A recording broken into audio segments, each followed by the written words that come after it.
प्रभु यीशु मसीह के नाम में आपको अनुग्रह, शांति और आशीष मिले।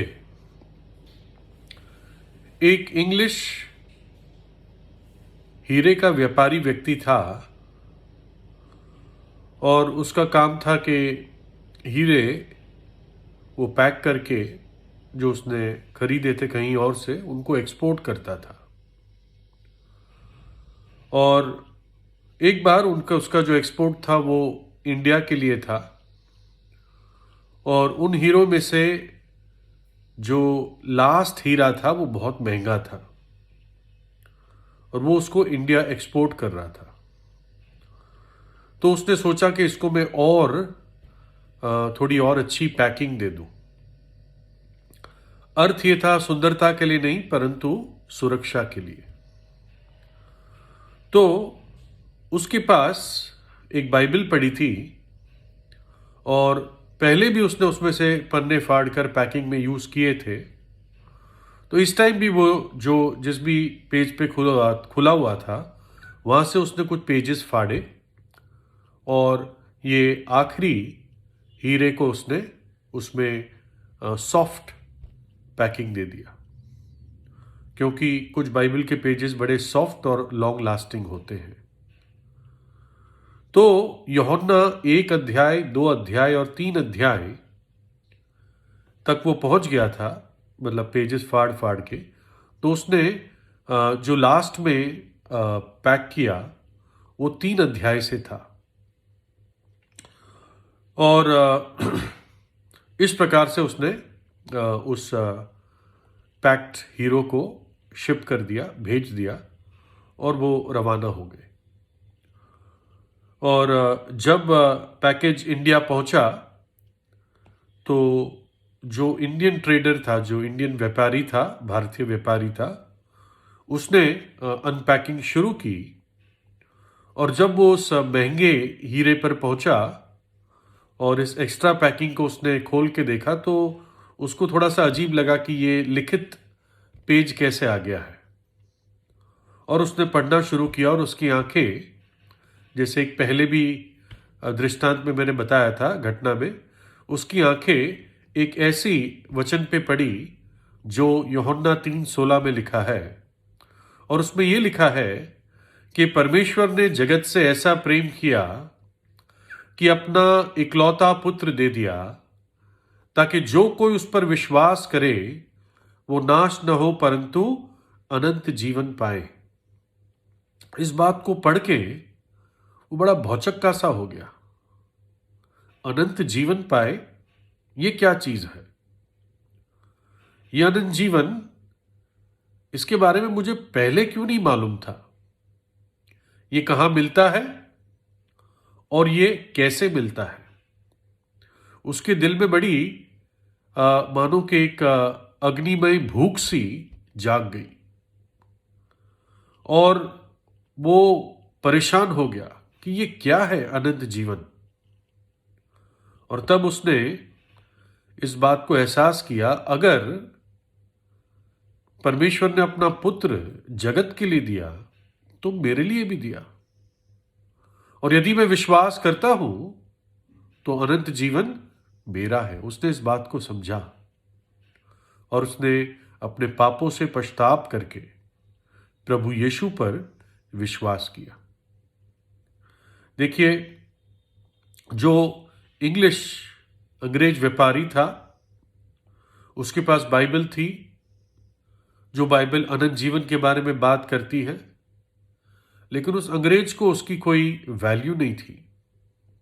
उसने तुच्छ जाना, उसने उसको पैकिंग मटेरियल की तरह यूज कर लिया, है ना। लेकिन जो उसका कलीग था, जो उसका बिजनेस पार्टनर था एक तौर से इंडिया में, वो परमेश्वर की बातों के लिए एक भूखा और प्यासा व्यक्ति था। उसके जीवन में एक आत्मिक प्यास थी। ना जानते हुए वो परमेश्वर का, सत्य का और मुक्ति का खोजी था। और उस दिन उसको उस हीरे से भी ज्यादा बहुमूल्य चीज प्राप्त हो गई। जो मूल्य उसको हीरे में नहीं मिला, उससे बढ़कर मूल्य उसको उस हीरे के पैकिंग कागजों में मिला। उसको बहुत अद्भुत शांति और आनंद प्राप्त हुआ। ऐसा हीरे का व्यापारी था जिसने पहले कभी अनंत जीवन के बारे में नहीं सुना था।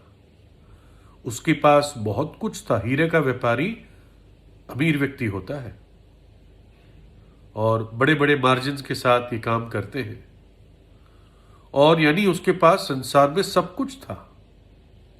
लेकिन फिर भी उसके हृदय की गहराई में एक बड़ी भूख और प्यास थी। वो जीवन के जल का प्यासा था, और परमेश्वर ने उसकी उस भूख और प्यास को देखा, और जहां वो था, परमेश्वर वहीं पर अपने वचन के द्वारा उसके पास पहुंचा। लिखा है यशाया 55 में, जब तक यहोवा परमेश्वर मिल सकता है तब तक उसकी खोज में रहो। जब तक वह निकट है तब तक उसे पुकारो। दुष्ट अपनी चाल चलन और अनर्थकारी अपने सोच विचार छोड़कर यहोवा परमेश्वर ही की ओर फिरे। वह उस पर दया करेगा, वह हमारे परमेश्वर की ओर फिरे और वह पूरी रीति से उसको क्षमा करेगा। क्योंकि यहोवा परमेश्वर कहता है, मेरे विचार और तुम्हारे विचार एक समान नहीं है, ना तुम्हारी गति और मेरी गति एक सी है। क्योंकि मेरी और तुम्हारी गति में और मेरे और तुम्हारे सोच विचारों में आकाश और पृथ्वी का अंतर है। प्रभु कहता है, दुष्ट अपनी चाल चलन और अनर्थकारी अपने सोच विचार छोड़कर, यानी पश्चाताप करके, परमेश्वर की ओर फिरे तो क्या होगा? परमेश्वर उस पर दया करेगा और उसको पूरी रीति से क्षमा करेगा। प्रभु यीशु जगत में आया ही इसलिए कि हमारे पाप क्षमा करे और हमें अनंत जीवन प्रदान करे।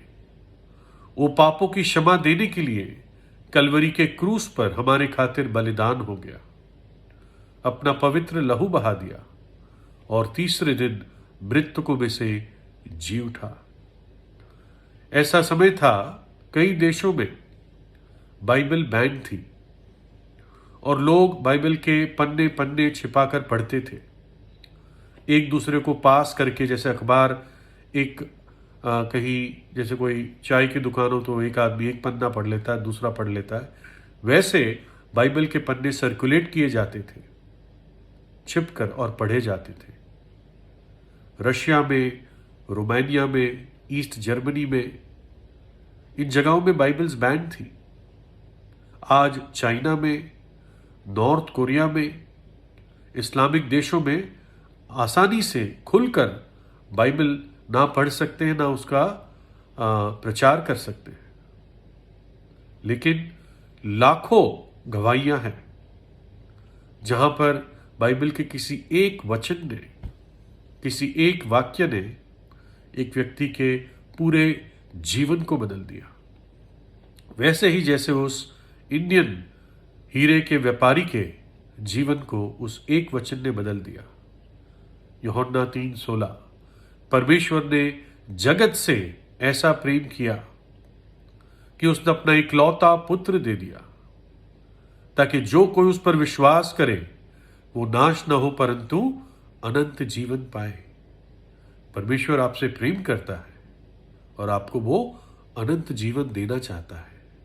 इसलिए प्रभु यीशु ने अपने आप को कलवरी के क्रूस पर दे दिया।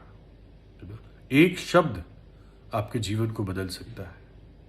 बाइबल का वचन इतना सामर्थी है, इतनी आशीष है उसमें। प्रभु यीशु कहता है, मेरे वचन जीवन और आत्मा है। तेरा वचन, भजन लिखने वाला कहता है, तेरा वचन हृदय को बहाल कर देता है, आंखों को ज्योतिर्मय कर देता है। जब मैं इंजीनियरिंग कर रहा था तो मैंने एक शब्द सुना, बच जाना, इंग्लिश में सेव्ड। मैं सोचने लगा किस बात से सेव्ड। तब मैंने अपने सीनियर से पूछा, मुझे पता चला, जो मेरे ही डिपार्टमेंट में थे, मित्र हो गए थे, और उन्होंने बताया अगर तू अपने पापों से पछताव करेगा और प्रभु यीशु पे विश्वास करेगा और उसको अपने हृदय में बुलाएगा तो तू भी बच जाएगा। You will also be saved. और 24 सितंबर 1986 करीब रात को 8 बजे मैंने अपने पापों से पछताव करके प्रभु यीशु पे विश्वास किया। ईसाई धर्म पे नहीं, प्रभु यीशु पर विश्वास किया। आज अनुग्रह का द्वार खुला हुआ है, लेकिन एक दिन आएगा जब वो द्वार बंद हो जाएगा। तब आप खटखटाओगे और तब प्रभु यीशु कहेगा, दूर हो जाओ कुकर्मियों, मैं तुम्हें जानता तक नहीं। और तब सिर्फ रोना और दांतों का पीसना बचा रह जाएगा। तो ऐसा ना हो। आज वो उद्धार का दिन है। आज जैसे उस मुलायम से पन्नों में हीरा उस भारतीय, उस इंडियन व्यापारी के पास पहुंचा, आज वही वचन इस वीडियो के माध्यम से आपके पास पहुंचता है।